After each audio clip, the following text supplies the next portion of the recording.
Welcome, ladies and gentlemen, to Truth on the Tracks. I'm Brandon Turbeville, your host. Tonight we have a lot of stuff to talk about. We're going to talk about, of course, the international affairs applications of our show, as well as the political discussion going on here in the United States, domestic and foreign issues. But we're also going to have a guest tonight, which I will introduce to you shortly, Isabel Perkins of Young Living and a couple of other organizations.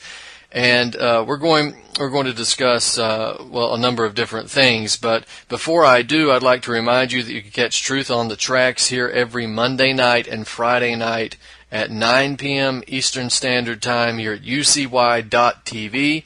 You can access the show's personal webpage at ucy.tv/TT for Truth on the Tracks. And on that page, you'll find the archive links to my articles, the archive versions of this show, and all that information will be there, of course, as well as the live broadcast.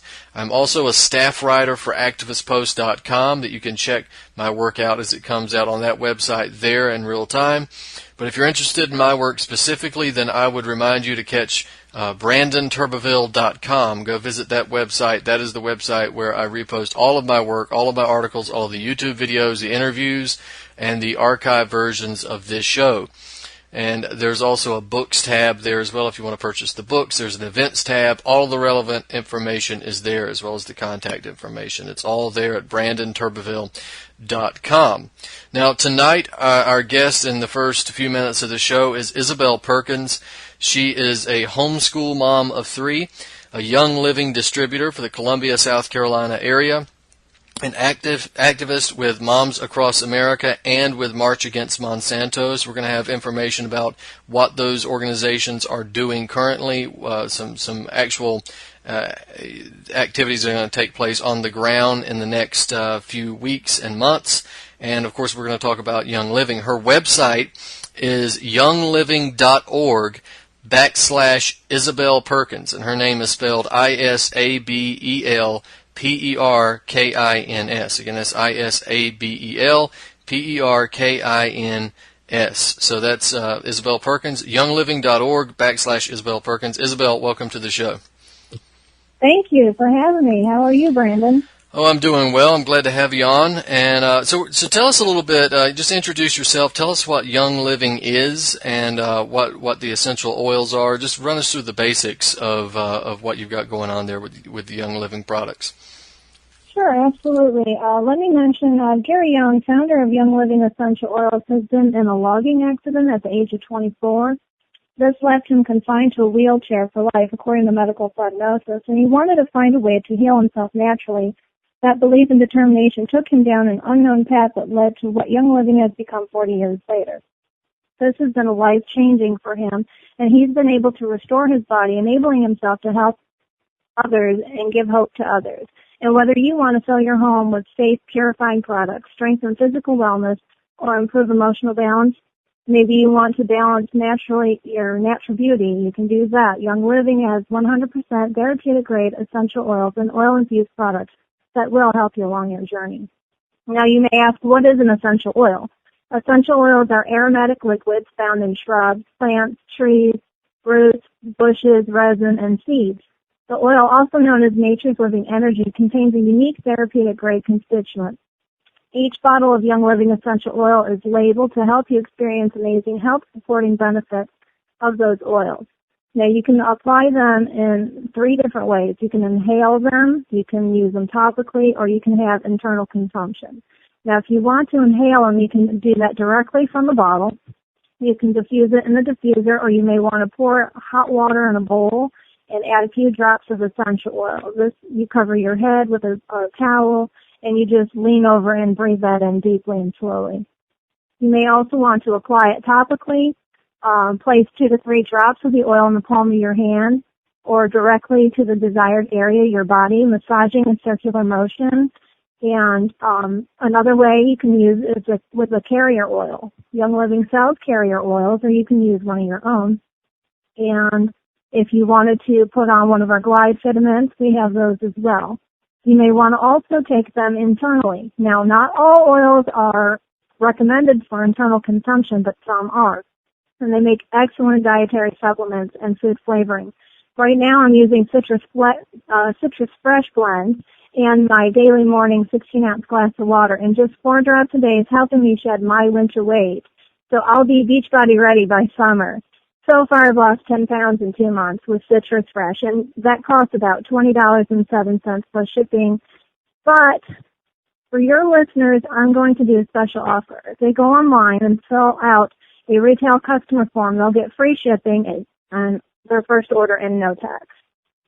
So if they go to youngliving.org/Isabel Perkins and mention Truth on the Tracks on the invoice, or they can call me at 803-556-3848, and I'd love to hear from you.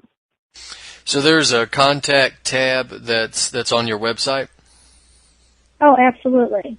And they can go and fill out a form, make sure that they mention Truth on the Tracks, and they get that free shipping and no tax, because I hate taxes. Don't we all? That's a pretty good deal to get free shipping for these oils, and I encourage people to check that out.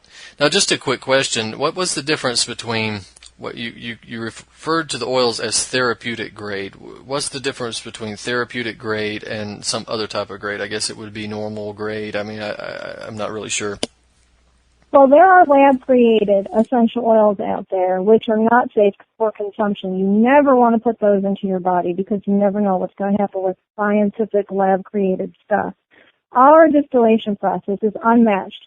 Young Living offers the purest therapeutic-grade essential oils. They carefully control the entire seed-to-seal process. From the time the seed is sourced until the oil is sealed in the bottle, Young Living's dedication to quality ensures that we provide pure therapeutic-grade essential oils with complete optimal blend of plant chemicals to ensure maximum potency and results. Our seed-to-seal process covers 5 crucial steps, and that's seed, cultivate, distill, test, and seal. Seed-potent essential oils come from plant species that have been authenticated by Young Living industry experts through scientific research, field study, university partnerships, and on-site planting certification. Selecting seeds that produce the highest therapeutic value is the vital first step in our seed-to-seal process. Young Living's knowledge of soil preparation using responsible weed and pest control are stringent, the most stringent standards are met. We are dedicated to growing highest quality aromatic plants. Young Living's custom low-temperature, low-pressure steam distillation process ensures that the beneficial plant compounds in every batch of essential oils remains uncompromised throughout the entire extraction process to maximize the quality of the oil, which basically means that we will test every single step along the way when we are testing the oils and getting the distillation process. So each batch of distilled oil passes through the most stringent testing to ensure purity, potency, and it's tested during various stages. Finally, Young Living completes their seed-to-seal process by carefully sealing and inspecting each bottle that is shipped worldwide, and that says a lot compared to a lot of companies out there who are just going out and extracting oil and then putting in all these chemicals to make different blends, and who knows what they're putting in with your oils. So, yeah, that's why I sell Young Living and not other brands. Yeah, it seems to be one of those things where, I don't know of any reports of injuries from essential oils, but if there is one, I imagine it would be from one of the containers with tons of different toxic chemicals that are put in place of natural ingredients, and then the FDA, of course, would come out and swoop down on people who have high quality ingredients. In fact, Young Living, you were telling me, has drawn the ire of the FDA, which should be a badge of honor if it wasn't so serious to their detriment of their business. But they've drawn the ire of the FDA recently. Could you tell us a little bit about that? Yes, absolutely, Brandon. We are not allowed to make any kind of medical claims due to the FDA coming out against organic and natural processes of healing our bodies. As you know, they've already slammed Dr. Oz all over the TV, and many others for speaking out against Big Pharma and GMOs. So, yeah, that has a lot to say about our products as well. They just don't like to hear anybody making any kind of medical claims. Even if it's true, they don't want to hear anybody saying anything about it because it does come against all the things that we've been taught on mainstream TV and news and ads and commercials and whatnot, that you need your doctor's approval. Don't do anything without. I'm not saying don't go see a doctor now. If the doctor tells you to do something and it's probably best that you take their advice, but I'm just saying, as far as Young Living essential oils, we can't make any claims, but we do know that we do see results. And it's really up to you to venture out and make the plunge to find better health for yourself and your family. Yeah, exactly. And in fact, when I wrote my first book, Codex Alimentarius, The End of Health Freedom, it was necessary to put in a disclaimer, because the FDA, if you made any claims, no matter how basic and common sense, that they would come after you for making false claims. So it's a really ridiculous policy that we had to kind of comply with. But if anybody claims to have taken your advice, then they can also come after you for damages. That's what they did to Kevin Trudeau, actually. They came after him for these libelous claims that were made against him, that he made fraudulent claims in his weight loss book, which actually the claims were basic common sense. But they claimed that he was making fraudulent claims, and that his claims damaged some people, that he was giving out information as if he were a doctor. And of course, all of that was ridiculous. And he's in prison now. So that's the unfortunate way these organizations work. Now, speaking, you mentioned Dr. Oz and a few others speaking out about genetically modified foods. You're an activist with two organizations, Moms Across America and March Against Monsanto. So tell us a little bit about the first one first, Moms Across America. And what is that organization? What do they do? And do you guys have anything going on in the near future? Absolutely. The founder is Zen Honeycutt. She formed Moms Across America, and there's a nationwide meetup to support GMO awareness going on May 2nd around the nation. And it's moms pretty much just having a mom shut-in. They are doing tea parties, movie releases, doing organic hors d'oeuvres and teas of all sorts, even coffees. You can bring your kids and your husband as well. It's not just moms that need to be aware. It's everybody. So on May 2nd, look in your area for a Moms Across America, and if you don't have one in your area, you can always log into momsacrossamerica.com and post your own party. In fact, I'm going to do one, and y'all are invited. You can come down to Augusta Street Church Saturday, May 2nd from 6 to 8, and I'll be having organic hors d'oeuvres and tea and coffee, and we'll probably watch a couple of GMO movies. I'm not sure exactly which ones I have yet, but I'm getting my party pack from her. Today's the last day, actually. If you go to momsacrossamerica.com, you can order a party pack yourself and get that item shipped to you for free. Although you do pay for the shipping, it does cost a lot to ship these heavy parcels. So she will go ahead and ship to you for free. I'm not saying free shipping, but she will ship these items out to you for free, which I think is great. And again, that's momsacrossamerica.com, and Zen Honeycutt is the lady that is organizing that. And I appreciate her because I am a busy mom with 3 kids, and I homeschool and run a business, so I really can't get into the logistics of all the dirty deeds that they're doing behind the scenes with GMOs. So I am proud to be part of Moms Across America.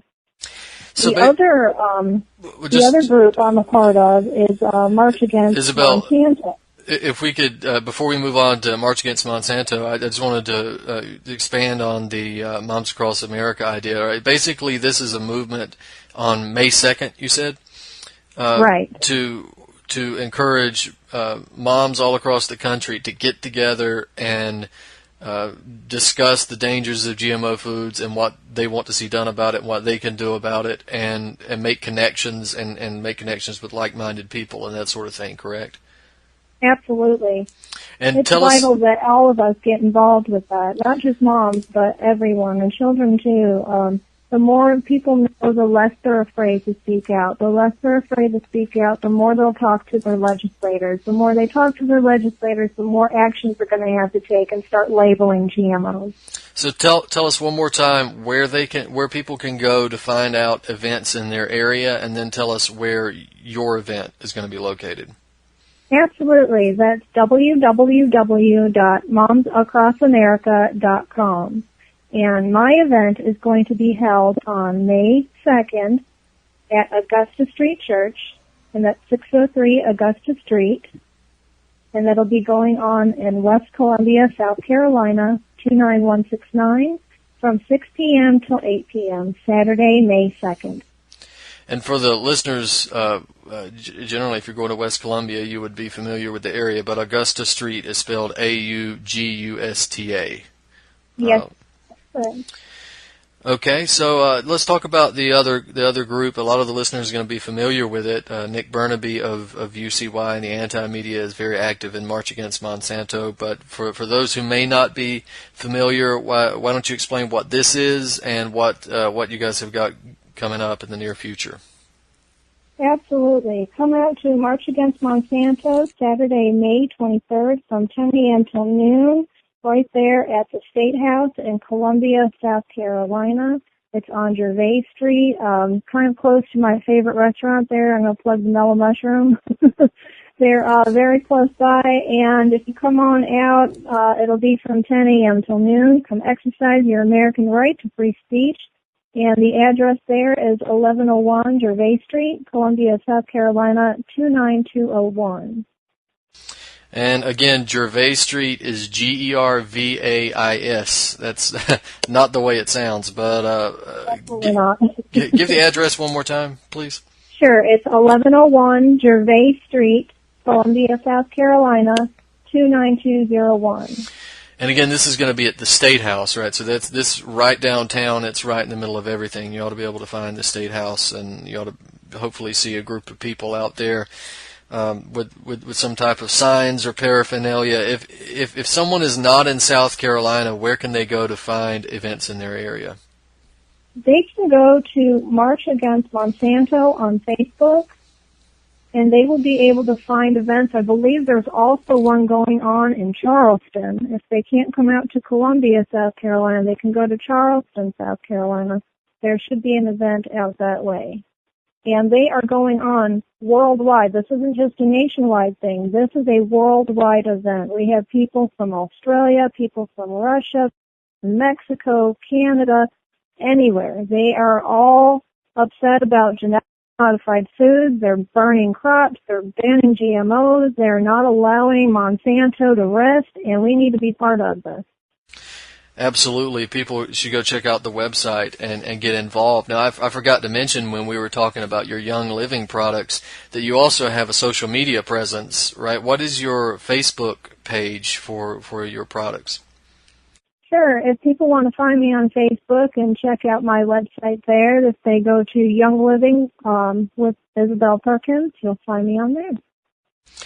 Awesome. So again, my guest tonight has been Isabel Perkins. Her website is youngliving.org/Isabel Perkins, and she's also an activist with Moms Across America, March Against Monsanto. They've got events coming up on May 2nd for Moms Across America and May 23rd for March Against Monsanto. Is there anything else you'd like to leave the listeners with before we end the segment?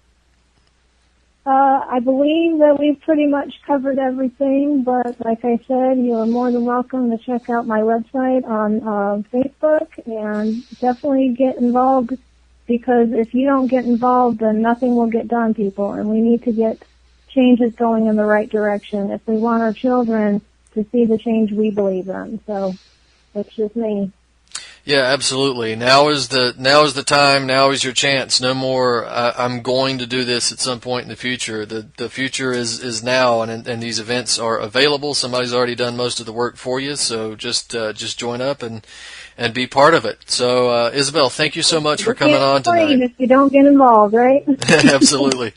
Thanks so much for coming on the show tonight. Ladies and gentlemen, please check out our website, youngliving.org/Isabel Perkins, and check her out on Facebook. Make sure to mention the show, and you get a discount, free shipping. So, Isabel, thanks for coming on the show.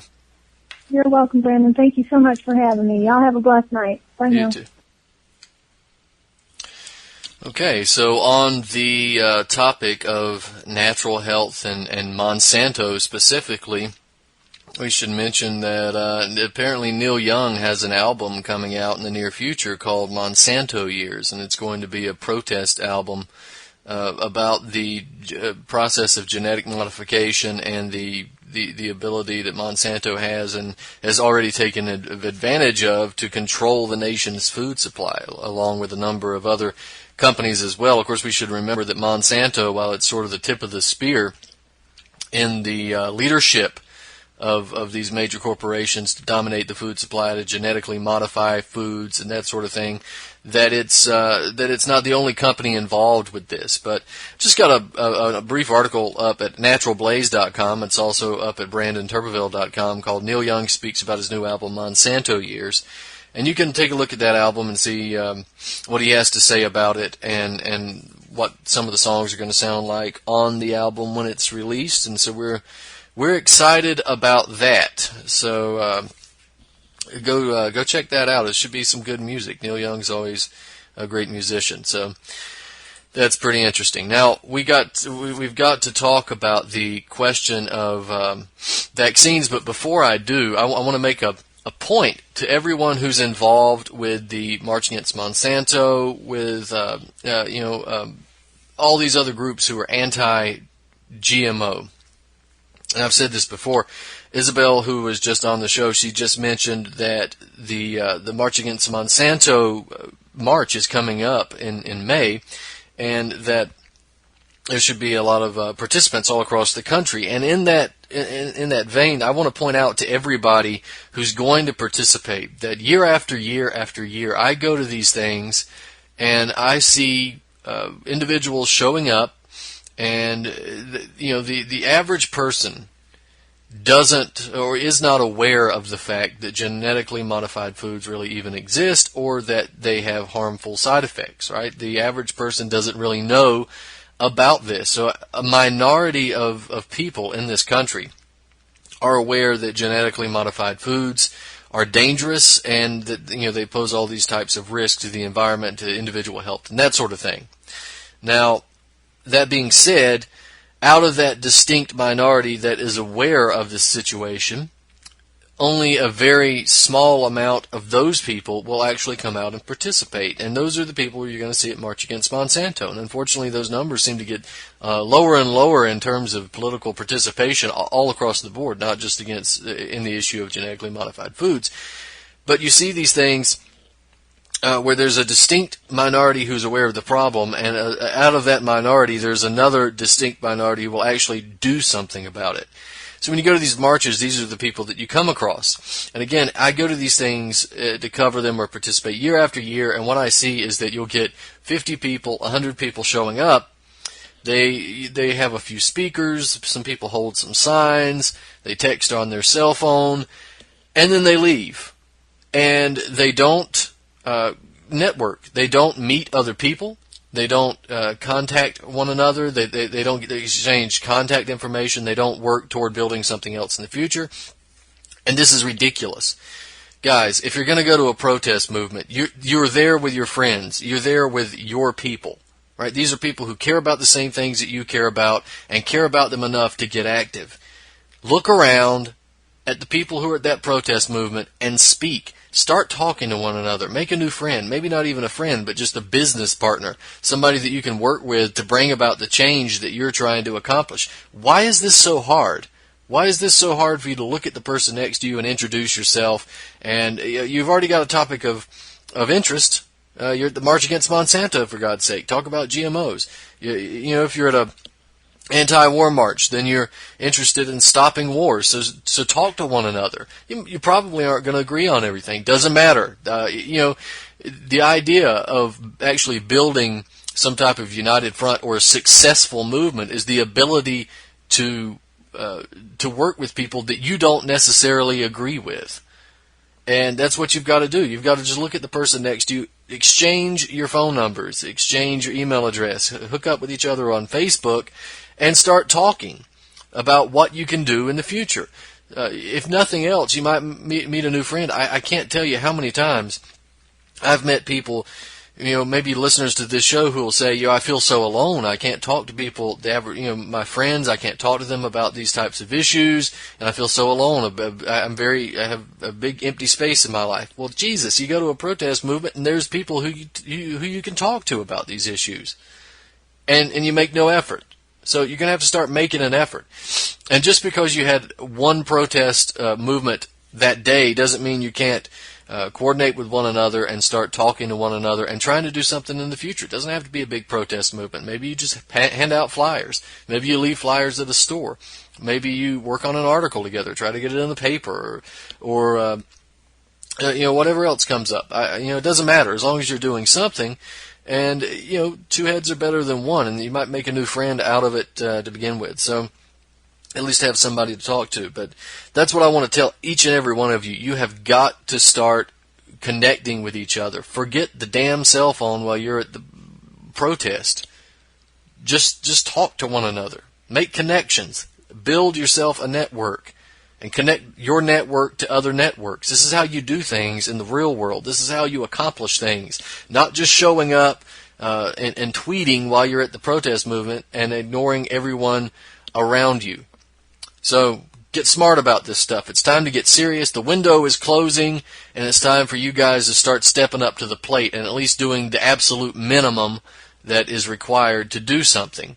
You can start by showing up, getting your ass off the couch and showing up to these types of things and participating and doing something. I've got no patience for people who complain about these situations and do nothing. So start doing something. Now, one other word about the upcoming anti-Monsanto marches, the anti-GMO organizations and protests and so forth. I want to get this out to people as well. Labeling is fine. Education is fine. All of that is a major part of ending genetic modification in the United States. It's all important. It's important to educate individuals about their health, about the fact that GMOs pose a danger to themselves, to the environment, to their children, etc. It's important to make people know what the problem is, and it's important to try to fight the propaganda that comes out of the major corporations. It's also important to try to get labels. Absolutely. Do we want labels on genetically modified foods? Sure, we want labels. But what's that going to do? Let's realize what we're asking for here in terms of our demands.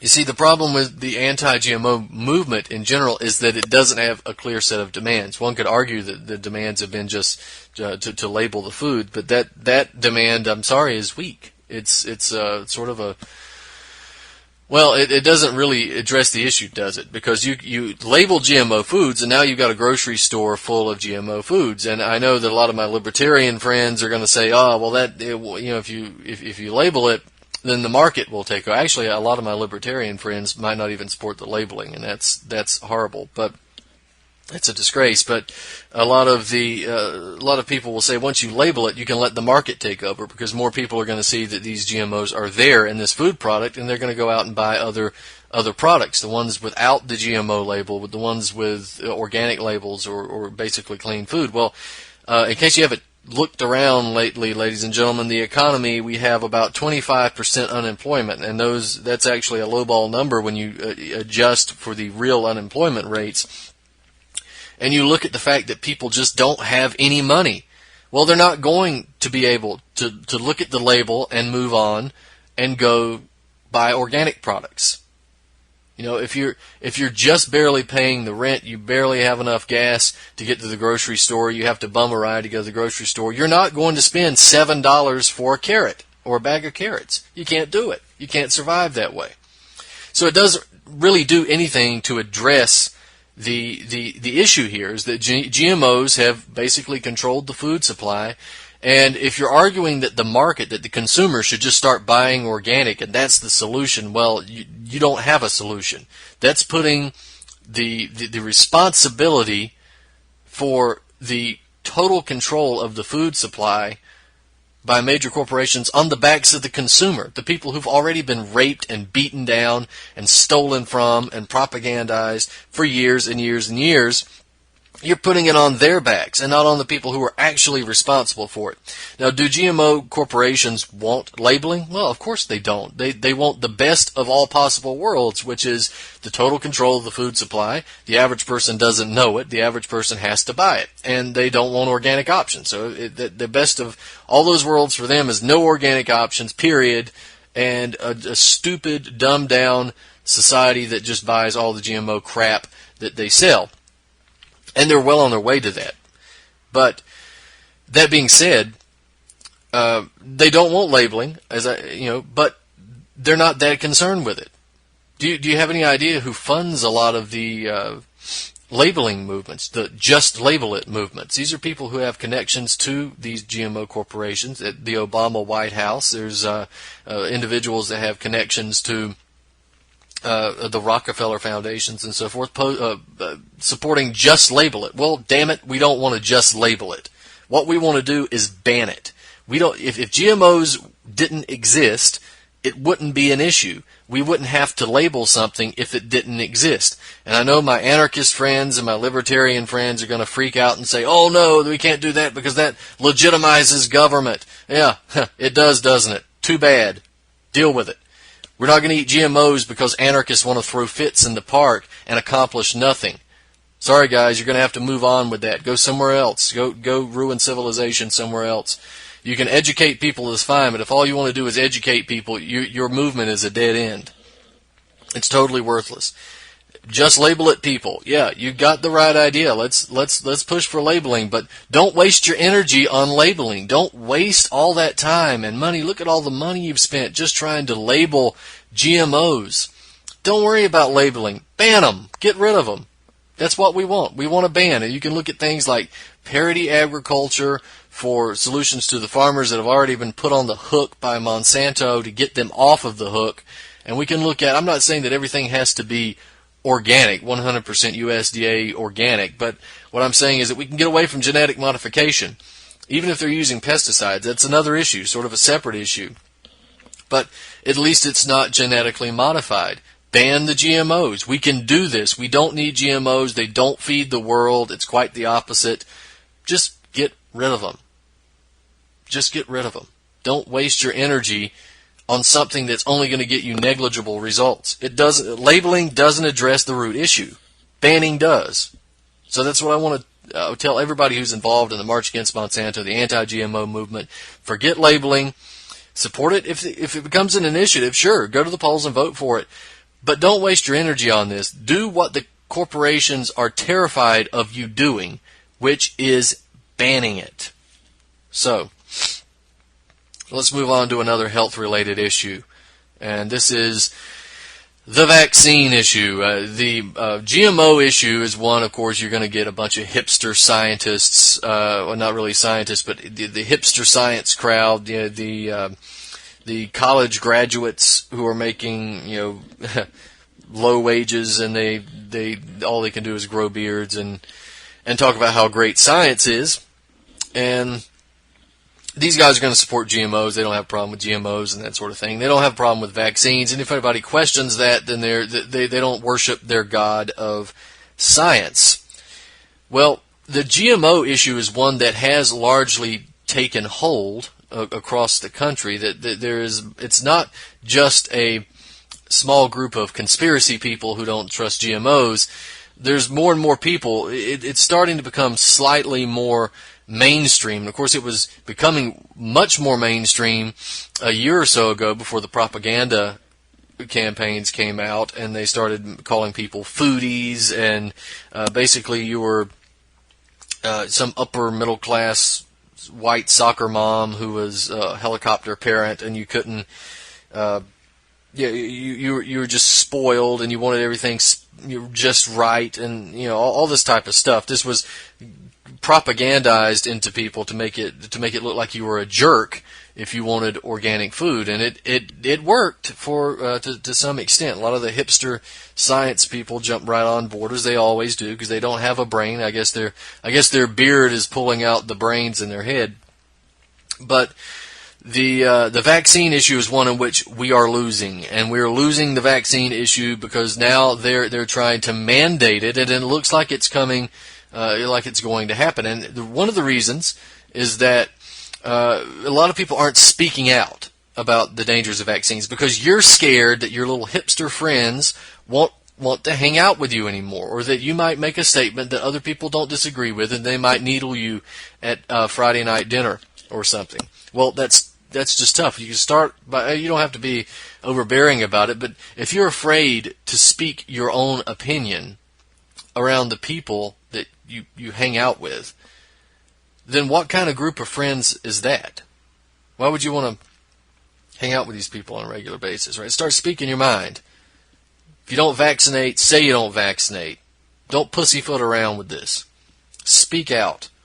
You're going to lose every opt-out opportunity that you had simply because you're scared to speak out. You think you're going to get under the radar. Well, you're not going to get under the radar.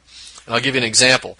Got this article up at Activist Post and BrandonTurbeville.com. It's called No Jab, No Pay Australia Policy Ends Payouts to Citizens Who Refuse Vaccines. Total disregard of the rights of individual Australians, but that's nothing new for Australia.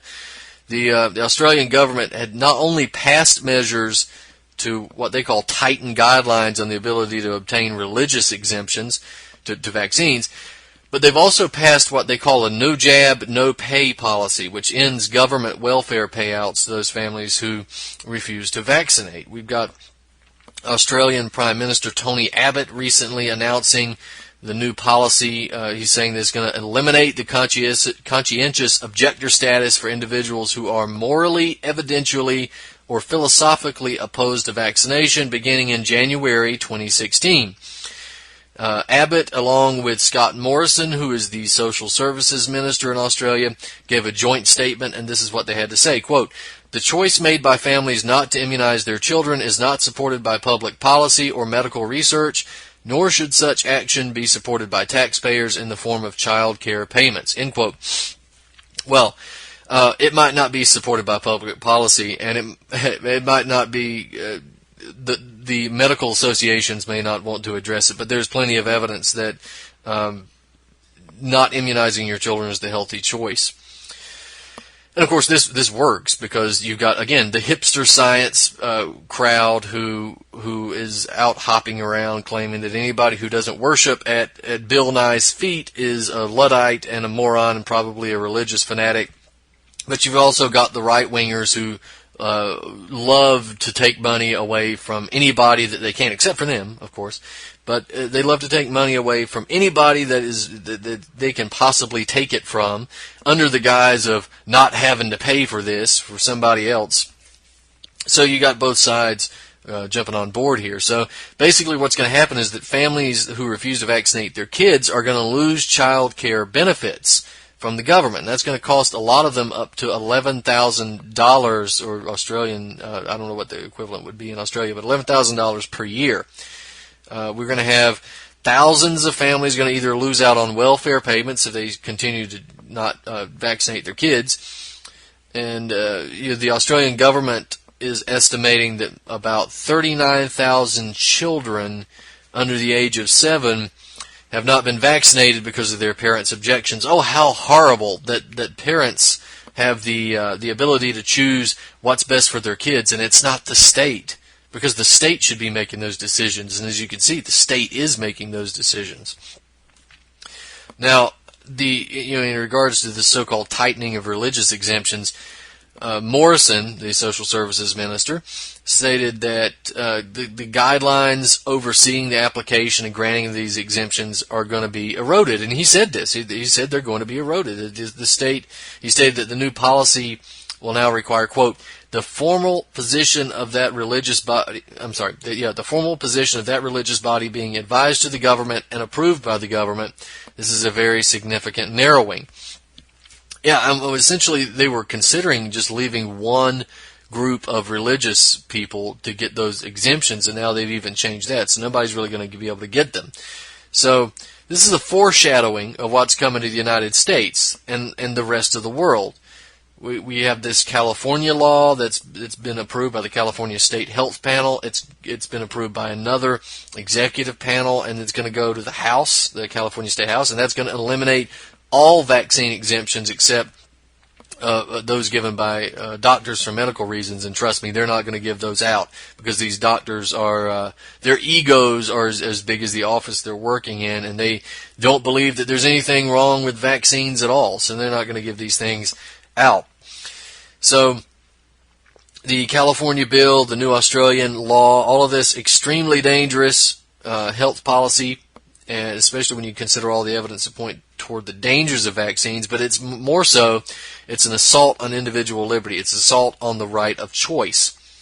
We've got to resist this. Now, we've got to resist this first politically.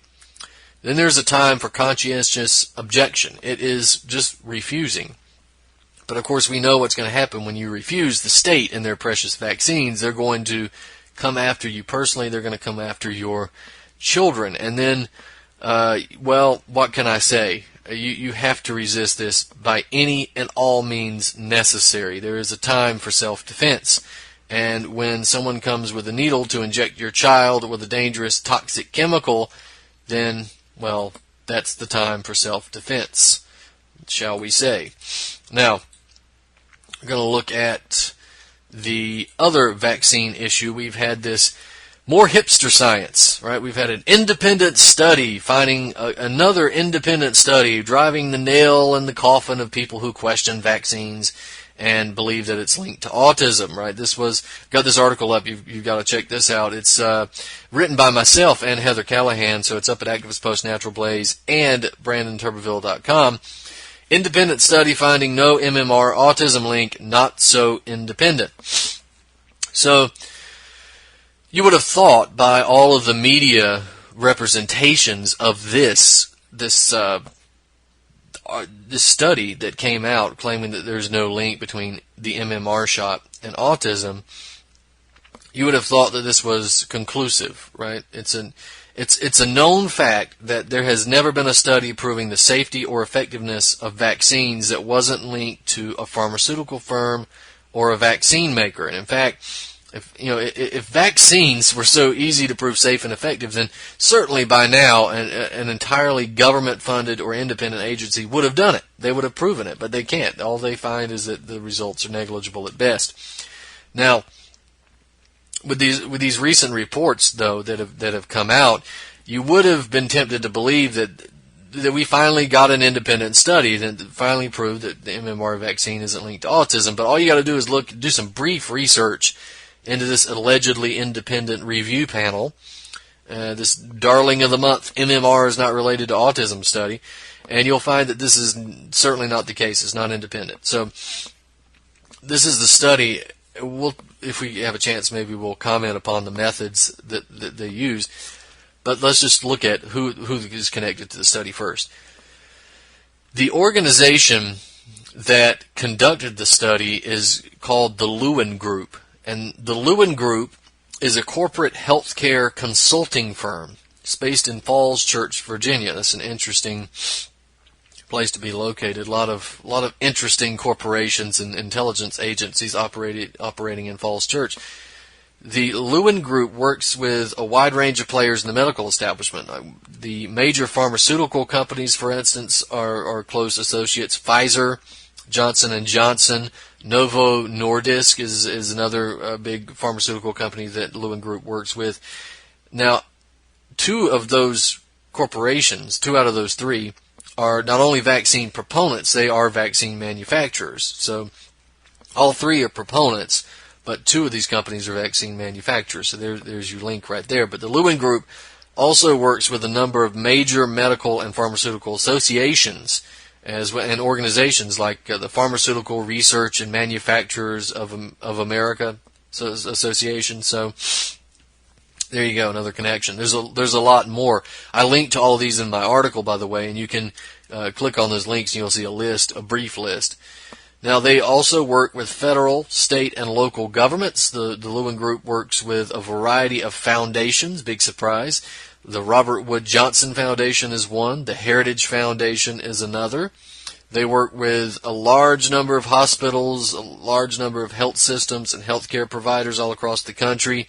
The group is involved in a major medical insurance program like Blue Cross Blue Shield, Health Now New York, LA Care Health Plan, the Kaiser Foundation Health Plan, and WellCare, and there's many, many, many others that it's connected with. So, in addition to the connections to the pharmaceutical companies and the medical establishment, the mainstream media continues to present the Lewin Group as being free from the influence of their own clients and their own associates. So that's funny. The mainstream media conveniently leaves out the fact that the Lewin Group is not independent, and they also leave out the fact that the Lewin Group is owned by the nation's largest health insurer, United Health Group. Now, United Health has seen its business grow a lot over the last year because of Obamacare, because Obamacare has forced everyone in the country to go out and buy private insurance. So what this did was gave a massive boom to the private insurance field. And for all of those people out there who were bought and sold a bill of goods by the media presenting Obamacare as if it was universal health care, it was not, it is not. And if you want universal health care, I've talked about that before here on the show, what you could do to get it. What this was a bailout to the insurance companies. It provided them with millions of new customers, and that's all it is. And it's going to provide rationed care because at the same time they slash Medicare and Medicaid. They're continuing to do that. So you're all going to be forced into the private market of health insurance. So enjoy that. But United Health was one of those major insurance companies, in fact the largest health insurer in the country, that received a lot of new business thanks to Obamacare. And it's obviously no small wonder why United Health went out and lobbied so hard to eliminate even a public option from the Affordable Care Act, because that was being debated at one point. Do you want to have a public option? And certainly a public option would have been much better than we got. Not worth voting for. What we want is universal health care provided to people free of force. Nobody has to be forced into it. Paid for with a Wall Street sales tax, 1% Wall Street sales tax, and a nationalized Fed if need be, and offered to people at no more than $100 per month, and it's lower the lower your income goes. So that's what we want in terms of universal health care. Didn't mean to get off on a tangent there, but let's go back to United Health. Largest insurer, gets tons of new customers from Obamacare, and then they go out and they argue against having a public option from the Obamacare bill. Now, United Health lobbyists used work provided by the Lewin Group as a basis for its argument that providing a public option would kill the private insurance industry.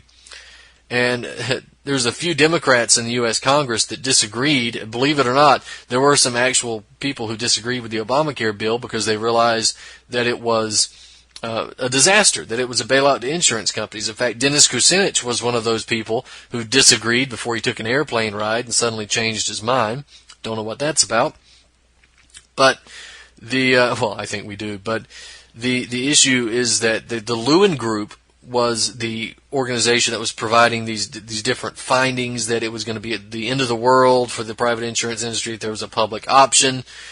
But what's funny is that there was a few Democrats in Congress who opposed the bill, and they were able to point out a conflict of interest between the Lewin Group's findings and United Health's desires, and they referred to the Lewin Group's work as a so-called analysis. They called the Lewin Group their work as suspect. So it's unfortunate that the Lewin Group's conflict of interest and shady findings could be pointed out in 2009 by these guys, but not in 2015. It would be interesting to see what these congressmen have to say about vaccines. I'd love to hear it. So, according to the mainstream media, of course, there's no conflict of interest. It's all an independent study. But you want to see if the Lewin Group is interested in promoting vaccines. United Health has been a major promoter of vaccines. And again, United Health owns the Lewin Group. So a major promoter of vaccines through health insurance programs, vaccination campaigns, and that sort of thing. So United Health is a parent organization to United Healthcare, just to be clear. Organization is actually doing this. So the promotion of the vaccine or promotion of vaccination in general by United Health has gone far beyond the realms of simply providing vaccines as a service or trying to follow medical recommendations. It's actually got a comprehensive program designed to promote vaccines. And it's complete with, quote, targeted messaging for diverse populations across age, race, and ethnicity to increase vaccine rates. Okay, there you go. The organization that owns the Lewin Group is providing targeted messaging, propaganda, for diverse populations across age, race, and ethnicity to increase vaccine rates. Independent, huh? Yeah, sure. United Health's program, also through subsidiaries like United Healthcare, wanted to, quote, increase awareness of the diseases and promote convenient access points to the vaccine. So if you correctly understand all this information that we've been talking about, it ought to be clear enough to you that the Lewin Group is not an independent observer.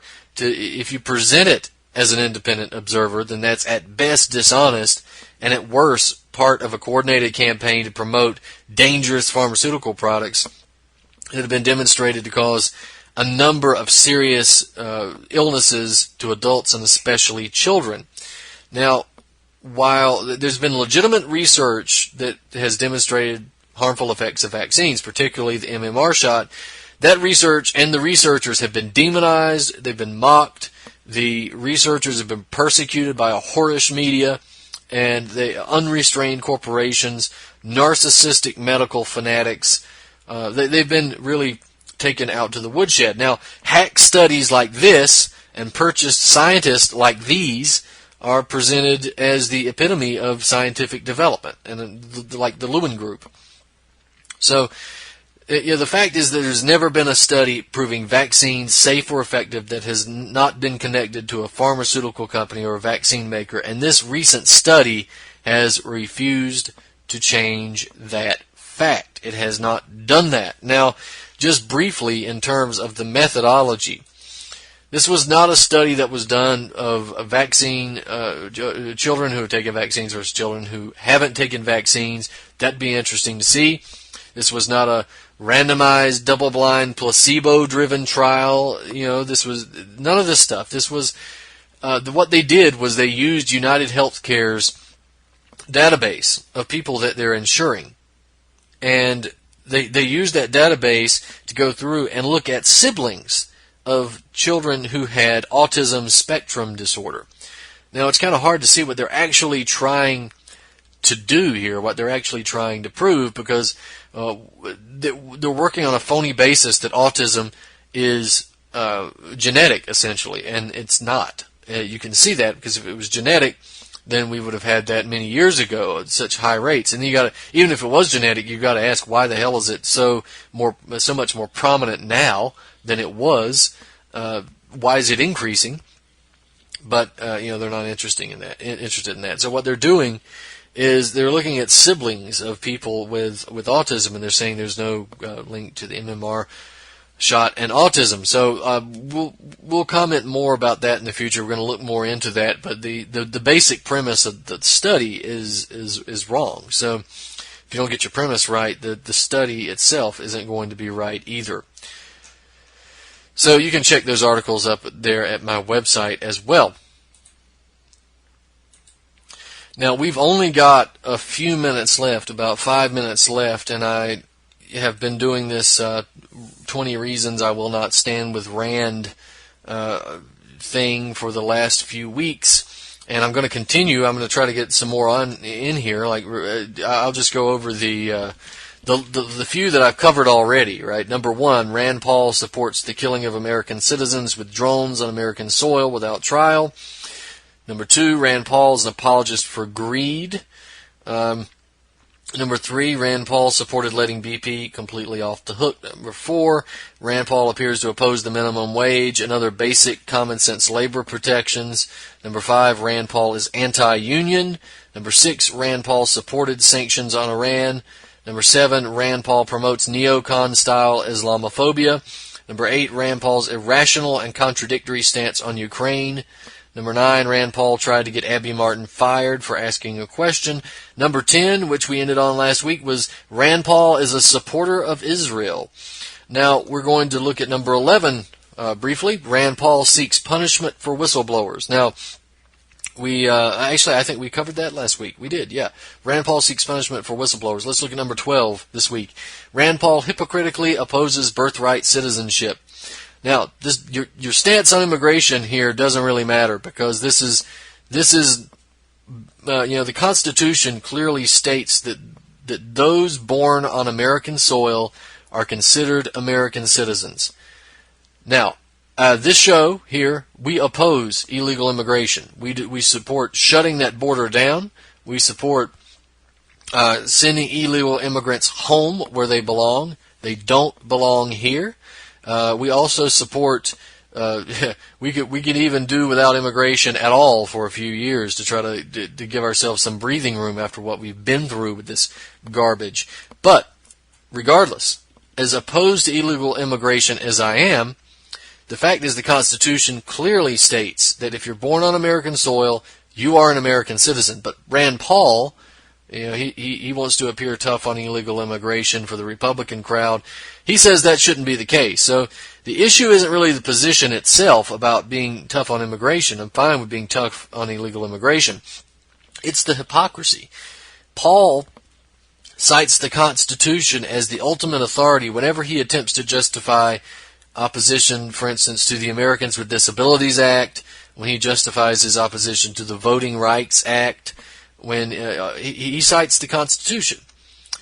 But when the Constitution stands in opposition to his personal preferences or the personal preferences of his voting base, then suddenly the founding document is no longer the arbiter of the U.S. legal system and it should be changed or ignored. So, another reason not to stand with Rand. Let's try to fit another one in. Number 13, Rand Paul endorsed Mitt Romney while his father was still campaigning for president.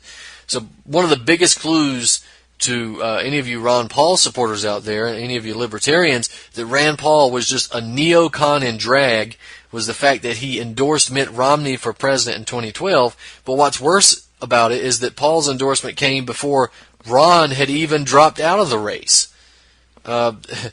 Mitt Romney's neocon credentials are well known, so the fact that Paul could even bring himself to announce the endorsement sheds light on where Paul's true loyalties lie. But to do that in his own father's face while he's running for president, that just adds more slime to the whole affair, and it's really a true testament to Rand's character. And number 14, I think we can fit this one in the next minute. Rand Paul endorsed Mitch McConnell. So while many Rand Paul fanatics are going to attempt to justify that Romney endorsement by pointing to Obama as an atrocious alternative, you look at the explanation, which is invalid to begin with. That explanation cannot be used to justify his endorsement of Senate Majority Leader Mitch McConnell for re-election. So even Glenn Beck had trouble understanding Rand Paul's endorsement of McConnell. When Paul went on Glenn Beck's show, Beck asked him why he had endorsed McConnell, and Rand Paul says, because he asked me. He asked me when there was nobody else in the race, and I said yes. And then Beck responded, well, Al Gore has asked me to change my opinion on global warming, and I don't do that. End quote. Well, that a rarely appropriate response, but it was an appropriate response by Beck nonetheless. So Paul's statement that nobody else was in the race, by the way, is not true. There was Kentucky Republican Liberty Caucus Chairman David Adams and another Kentucky Tea Partier who were planning a primary challenge to McConnell. And these guys would have represented much more close representation to libertarianism and Ron Paul than Mitch McConnell, for God's sake. And Paul claims that nobody else was in the race. That's a self-fulfilling prophecy because he wouldn't let anybody else be in the race. So we'll continue with more Rand Paul discussion later. Ladies and gentlemen, thank you so much for listening to the show tonight. This has been Truth on the Tracks. I'm Brandon Turbeville. We'll see you next week.